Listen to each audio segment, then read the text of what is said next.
Hey guys, వీడియోలోకి వెళ్ళే ముందు నాది చిన్న రిక్వెస్ట్ అన్న. కొత్తగా మన వీడియో ఎవరైనా చూస్తున్నట్టయితే ఛానల్ని సబ్స్క్రైబ్ చేసుకొని వీడియోకి లైక్ చేసేయండి అన్న. రోజు మనకి వైజాగ్ నుంచి ఒక ఆర్డర్ అయితే వచ్చింది. ఎల్లో సైడెడ్ ఫీమేల్ బ్రీడింగ్ అయితే కావాలన్నారని. అన్న దగ్గర ఉన్నది అయితే మెయిల్, ఇది వచ్చేసి ఫీమేల్. ఇదైతే బర్డ్ క్వాలిటీ అండ్ అలాగే రెడ్ ఫ్యాక్టర్ అనేది ఎలా ఉందనేది చూసుకోవచ్చు.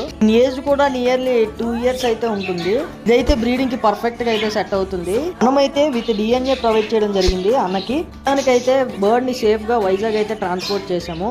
అలాగే మనం రీసెంట్ గా లాంగ్ వీడియో అయితే అప్లోడ్ చేయడం జరిగింది. మీరు ఎవరైనా చూడకపోతే మన ఛానల్ నేమ్ కింద లింక్ ఉంటుంది, ప్రెస్ చేసి చూడండి.